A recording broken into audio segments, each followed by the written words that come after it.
Kami lanjutkan informasi di Kompas Petang, Saudara. Direktur Lokataru Foundation, Del Pedro Marhaen, ditangkap di kantornya pada Senin malam sekitar pukul 22:45 waktu Indonesia Barat.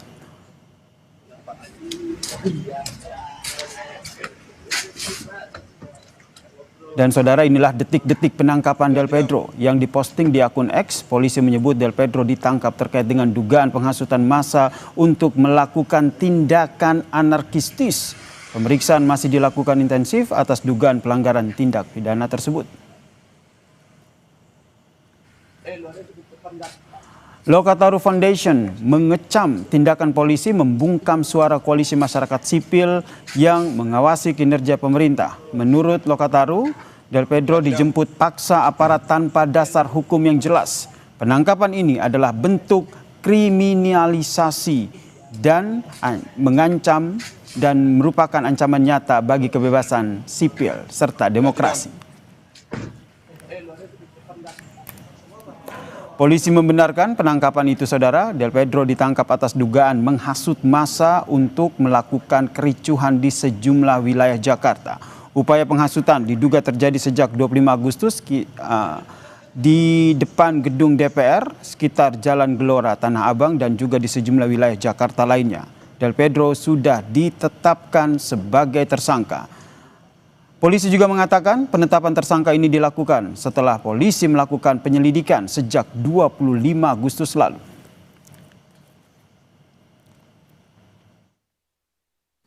Polda Metro Jaya telah melakukan penangkapan terhadap saudara DMR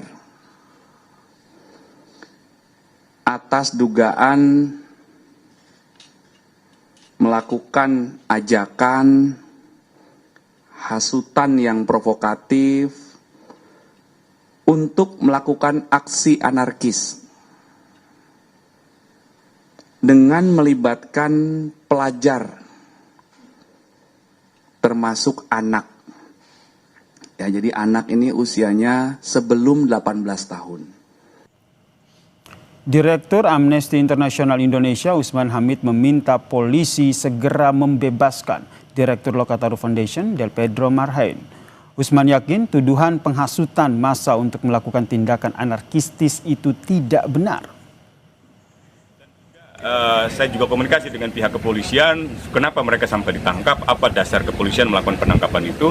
Pihak kepolisian menjelaskan itu terkait dengan pernyataan dan juga postingan dari misalnya Lokataru atau dari blog politik pelajar dan seterusnya yang dipandang polisi menghasut kekerasan atau menghasut serangan kepada pihak kepolisian. Nah, saya masih mempelajari itu postingan-postingan itu, tapi saya menyarankan kepada pihak kepolisian untuk membebaskan segera, karena saya tidak percaya bahwa mereka, orang seperti Del Pedro atau orang seperti misalnya Syahdan, benar-benar ingin memprovokasi masyarakat atau rakyat untuk menyerang pihak kepolisian. Direktur Lokataru Foundation, Del Pedro Marhaen, ditangkap Polda Metro Jaya. Del Pedro sudah ditetapkan sebagai tersangka, saudara, atas dugaan melakukan ajakan hasutan yang provokatif untuk melakukan aksi anarkistis dengan melibatkan pelajar termasuk anak, saudara.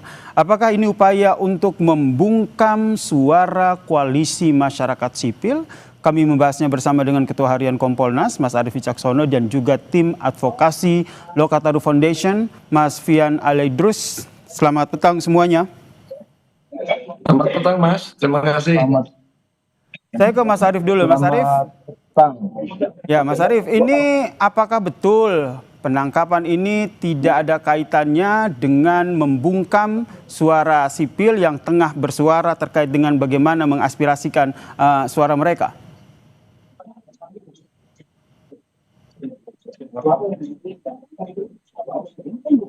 Mas Arief. Baik, kami coba perbaiki hubungan Zoom dengan Mas Arief Wicaksono, Ketua Harian Kompolnas. Oh, oke. Baik, Mas. Jadi memang berkaitan dengan penangkapan Direktur Lokataru tersebut, kami sudah mendapatkan informasi awal langsung dari Direktur Kriminal Umum Polda Metro. Jadi memang dilakukan penangkapan kemarin tanggal 1 September dan atas atas tuduhan dugaan sementara pengenaan pasal penghasutan yang diatur dalam 160 KUHP dan juga postingan yaitu Undang-Undang ITE dan termasuk melibatkan pelajar atau anak yang masih belum di bawah umur, masih belum cukup umur. Demikian, Mas. Baik, saya ke Mas Afian. Mas Fian, langkah dari Lokator Foundation, tim advokasinya seperti apa? Pertama mandi dulu Mas, soalnya belum pada mandi, teman-teman advokasi, lawyer. Yang pertama, karena ditangkapnya malam-malam. Kalau ditanya langkah, ya tetap mengawal ini karena ditangkapnya malam-malam. Tapi apa yang mau kami sampaikan adalah ini kejam, Mas. Ini bentuk desain kambing hitam kepada organisasi masyarakat sipil, mahasiswa, kelompok NGO, LSM segala macam yang secara fungsi dan peran memang tugasnya melakukan pendidikan politik, melakukan pengarsaman HAM, menyuarakan aspirasi publik, tapi tanpa dasar yang jelas, tanpa asbabun nuzul yang kuat, siapa perawinya, ya kan? Tiba-tiba tanpa ada proses pemanggilan, proses silang, pemanggilan awal, tiba-tiba dituduh sebagai penghasut dengan pasal-pasal lapisan yang lain. Ditangkap langsung sebagai tersangka, minta penjelasan lebih detail, butuh kuasa hukum, disuruh langsung ke Polda. Saya nggak ngerti Mas, ini gimana responnya? Mungkin harus ada Pak Arief supaya kerjanya lebih masuk. Kalau langkah ya mau gimana Mas? Mereka yang punya hukum, kita kalau ngamuk nanti dianggap penghasutan juga. Tapi ada yang salah dalam cara kerja pendekatan kepolisian ataupun secara luas pemerintah. Aspirasi publik tidak ditangkap, tapi dalam 1 minggu ini kita dalam suasana kebatinan yang lelah untuk ada yang tembak-tembakan, gas air mata, sampai terakhir di dalam kampus, itu udah nunjukin kacau. Universitas itu tempat yang sakral keilmuan tanpa pendekatannya dialog, tanpa kekerasan, tapi saya nggak tahu di kampus itu ada bom apa gitu atau ada ancaman teroris apa sampai harus tembak. Tapi itu poinnya saya mau bilang bahwa sangat kejam menuduh organisasi masyarakat sipil seperti Lokator Foundation. Bahkan kami Lokator Foundation itu mendorong pembebasan terhadap pelajar-pelajar 600 orang. Oke. Kami membuka posko pengaduan. Kami dianggap menghasut. Ini logikanya kacau. Tapi ya begitulah institusi yang kalau pendekatan kalau bahasa reformasi sektor keamanan yang nggak mendekatkan civilian police tuh ya pasti begini. Nah, saya nggak tahu. Udah banyak upaya reformasi Polri, tapi udah banyak pidato-pidato Prabowo supaya ada investigasi transparan, tapi bukan ke situ, bukan introspeksi ke dalam, tapi malah sibuk untuk keluar. Mas Fian, berarti Anda yakin bahwa memiliki bukti untuk mengcounter apa yang dituduhkan oleh polisi ya? Jelas Mas, kita bukan organisasi buatan. Kita jelas serius kerja, punya metodologi, punya paradigma. Oke, dan saya ke Mas. Saya ke Mas Arief. Mas Arief, sebagai Kompolnas, apa pengawasan yang dilakukan sehingga betul-betul dalam penyelidikan ataupun pengusutan kasus ini tidak ada pelanggaran HAM yang terjadi? Begini, ini kami masih melihat bahwa penyidik di Krim Polda Metro Jaya itu masih melakukan suatu kegiatan penangkapan tindakan hukum itu masih sesuai dengan koridor. Kenapa? Karena kepada DMR atau Direktur Lokator ini masih diberikan kesempatan seperti misalkan yang bersangkutan bisa didampingi oleh penasihat hukum.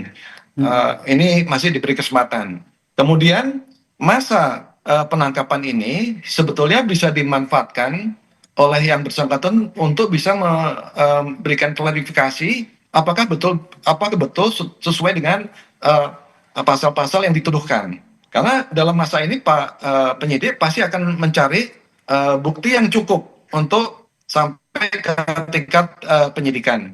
Nah, kalau sudah dapat ke tingkat bukti yang cukup, minimal 2 bukti yang sesuai dengan 184 KUHP, itu ditetapkan tersangka, masih bisa dilakukan upaya hukum, yaitu tadi penasihat hukum itu. Jadi dalam hal ini penyidik masih berbuat sesuai dengan koridor aturan hukum formil yang sudah yang berlaku di penyidikan. Demikian, Mas. Sesuai dengan prosedur ya, menurut Anda ya? Tanggapan aja Mas Fian? Sementara masih. Baik, Mas Fian, menurut Anda seperti apa nih? Kalau menurut Kompolnas ini masih sesuai dengan prosedur penanganan dari penangkapan Direktur Lokataru ini?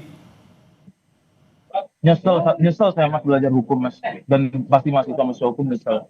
Ini jelas Del Pedro Marhen ataupun Mujafar bahkan ditangkap di kantin depan Amnek sebagai tersangka tanpa ada proses pemanggilan, tanpa ada proses proses silang, pemeriksaan awal, tidak ada sebagai tersangka.